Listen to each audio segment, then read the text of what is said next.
మొహర్రం సందర్భంగా డబిల్పురాలోని బీబీ కాలంను మంత్రులు పొన్నం ప్రభాకర్, అడ్లూరి లక్ష్మణ్ కుమార్ సందర్శించారు. బీబీ కాలంలో ప్రత్యేక ప్రార్థనలు చేశారు. ఎమ్మెల్సీలు అమీర్ అలీ ఖాన్, వక్ఫ్ బోర్డు చైర్మన్ అజ్మతుల్లా హుసేని, ఇతర మైనార్టీ ముఖ్య నేతలు ఈ కార్యక్రమంలో పాల్గొన్నారు.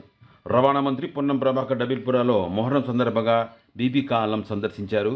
తెలంగాణ ప్రభుత్వం పక్షాన ముఖ్యమంత్రి రేవంత్ రెడ్డి, ఉప ముఖ్యమంత్రి భట్టి విక్రమార్క, మంత్రులు మొహర్రం సందర్భంగా అన్ని ఏర్పాట్లు చేశారు.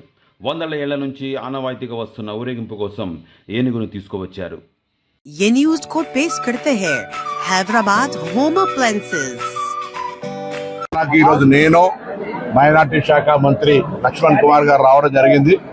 తెలంగాణ ప్రభుత్వం పక్షాన గౌరవ ముఖ్యమంత్రి రేవంత్ రెడ్డి గారు, ఉప ముఖ్యమంత్రి భట్టి విక్రమార్క గారు, గౌరవ మంత్రులు అందరం కూడా కలిసి ఈ యొక్క మొహర్రం జరపాల్సిన ఏర్పాట్లను కూడా చేయడం జరిగింది. ముఖ్యంగా సంవత్సరాల తరబడి నుంచి, వందల సంవత్సరాల తరబడి నుంచి వస్తున్నటువంటి ఏనుగు ఏదైతే అంబారీ జులూస్ ఉందో అందుకు ఏనుగును కూడా తెప్పించడం జరిగింది. కాబట్టి ఈరోజు బీబీకా ఆలం అషూర్ ఖానాకు నేను మరియు మైనార్టీ మంత్రి గారు వచ్చి ఈరోజు జరుగుతున్న మొహర్రం సంబంధించిన కార్యక్రమంలో పాల్గొన్నాం.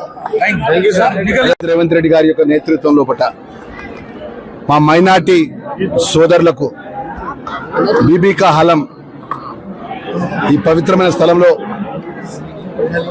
ప్రతి సంవత్సరం మా గౌరవ బలహీన వర్గాల శాఖ మంత్రులు, హైదరాబాద్ ఇన్ఛార్జ్ పెద్దలు పొన్నం ప్రభాకర్ గౌడ్ గారు, మా మిత్రులు ఎమ్మెల్సీ అమర్ అలీ ఖాన్ భాయ్, మా అజ్మత్ భాయ్, మా క్రీడా స్టాఫ్ చైర్మన్ శివసేన రెడ్డి గారు, ఇక్కడ కంటెస్టెడ్ ఎమ్మెల్యే తమ్ముడు, ఇక్కడ ఉన్నటువంటి స్థానిక ఎమ్మెల్యే గారు, ఎమ్మెల్సీ గారు, మా మైనార్టీకి సంబంధించినటువంటి వివిధ హోదాలో ఉన్నటువంటి మా మిత్రులందరూ కూడా మా మీడియా మిత్రుల ద్వారా ఈరోజు గొప్ప పవిత్ర స్థలాన్ని మైనార్టీ మినిస్టర్గా బాధ్యతలు తీసుకొని ఈ స్థలాన్ని మేము ఆ స్వామివారి ఒక అల్లాను ఇక్కడ మేము దర్శనం చేసుకోవడం జరిగింది.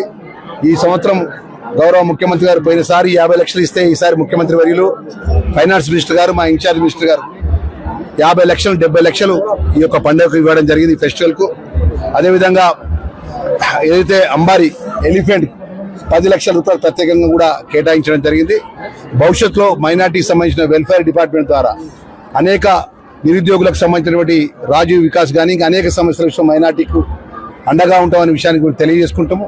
ఈరోజు గొప్ప పండుగ లోపల ఈ పవిత్రమైన స్థలంలో మీకు వచ్చి మేము ప్రార్థన చేసుకొని గౌరవ ముఖ్యమంత్రి వర్యులకు, ప్రభుత్వానికి ఆ అల్లా అన్ని విధాలుగా కూడా ఆశీర్వదించాలని కోరుకుంటూ మరొకసారి మా మైనార్టీ సోదరులందరూ కూడా పేరు పేరున నమస్కారాలు తెలియజేసుకుంటున్నాం.